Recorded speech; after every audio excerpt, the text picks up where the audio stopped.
आज बच्चों हम करेंगे अर्धवार्षिक परीक्षा सत्र 2022-23 विषय हिंदी कक्षा तीसरी, यानी अर्धवार्षिक परीक्षा जो कि आपकी इस सेशन में हो रही है उस पर हम चर्चा करेंगे।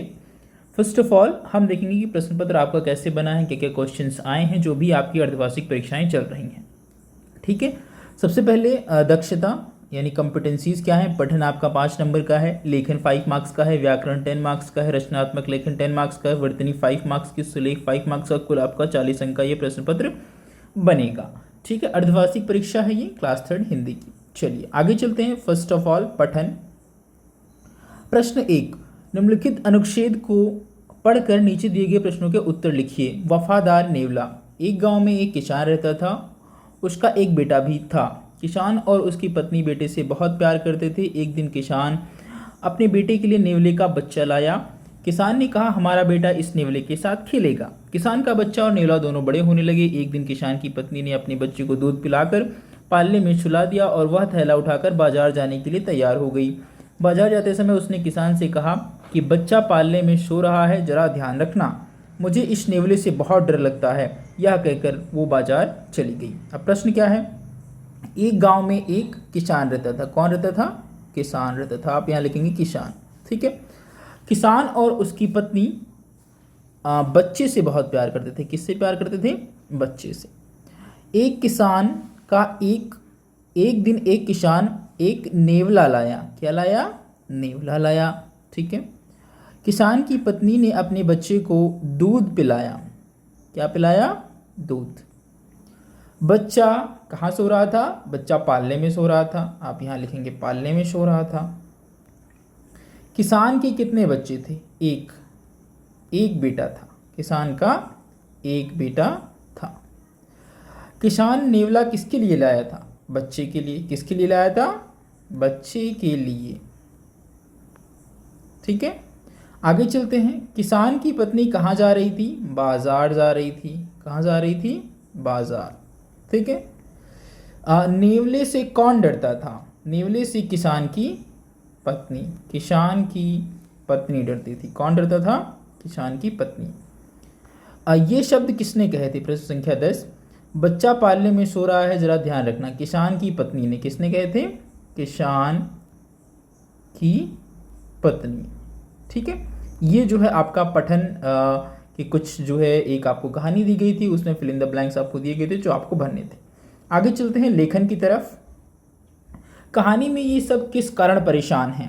बुढ़िया, बाघ, पंडित जी, धोबी, गांव वाले। ठीक है, बुढ़िया जो परेशान है वो छत टपकने के कारण। ठीक है, यहाँ पर आप लिखेंगे छत टपकने के कारण। ठीक है, इसी तरह बाघ किसके कारण परेशान है? टिप टिपवा के कारण। ठीक है, टिप टिपवा के कारण। आप यहाँ पूरा लिख लीजिए के कारण। इसी तरह आगे चलेंगे। पंडित जी किस कारण परेशान है? पानी उलीचने के कारण। पानी उलीचने के कारण।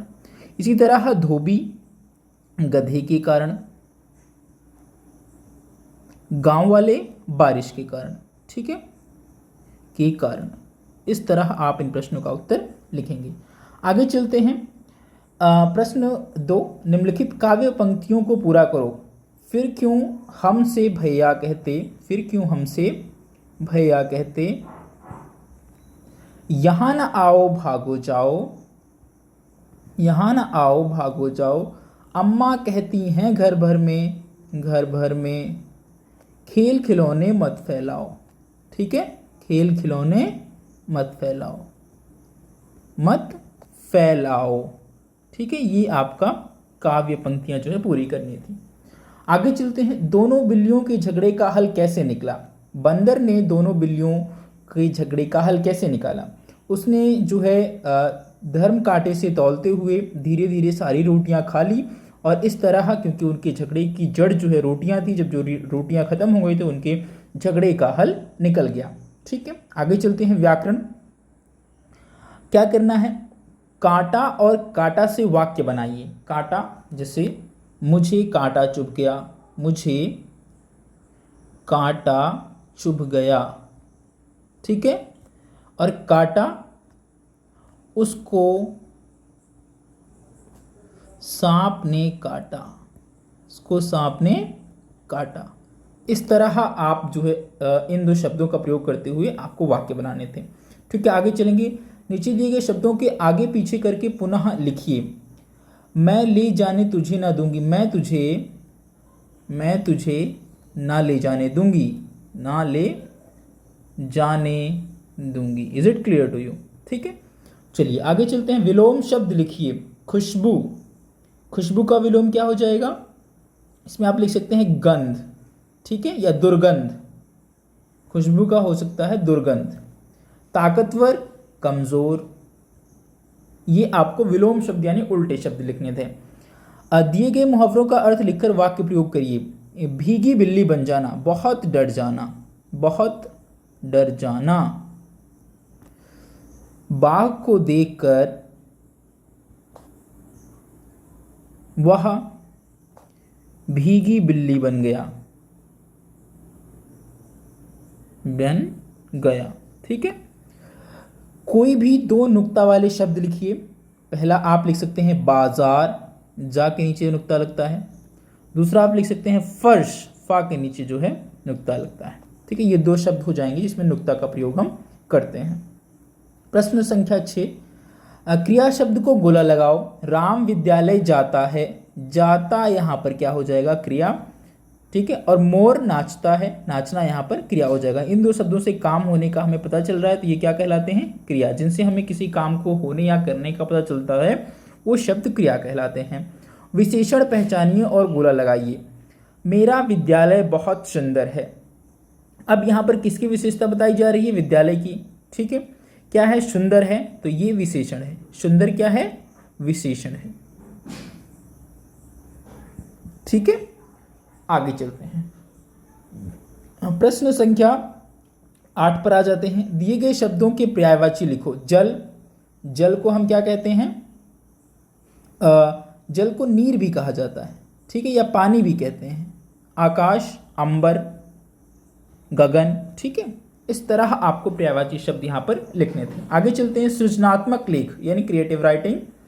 दी गई चित्रकथा का वर्णन अपने शब्दों में कीजिए। इसको आप देखिए ध्यान से कि जो है कौवा क्या कर रहा है। पहले वो कंकड़ को जो है मटके में भरता है, फिर पानी धीरे धीरे ऊपर आता है, अंततः वो पानी को जो है पी लेता है। इस तरह आप अपने शब्दों में एक कहानी बनाएंगे जिसको यहाँ पर जो है आपको लिखना है। Is it clear to you? इस चित्र को देखकर आप एक स्टोरी बनाएंगे, एक कहानी बनाएंगे, और you have to write that story in this blank. चलिए आगे चलते हैं। बंदरबाट कहानी अपने शब्दों में लिखिए। बंदरबाट कहानी आप सभी ने पढ़ी होगी। उसमें कैसे बंदर दोनों बिल्लियों को जो है धर्म कांटे पर तौलते हुए कैसे धीरे धीरे सारी रोटियां खा जाता है, और जब रोटियां खत्म हो जाती हैं तो उनके झगड़े का हल निकल जाता है, क्योंकि उनके झगड़े की जो जड़ थी वो रोटियां थी, ठीक है।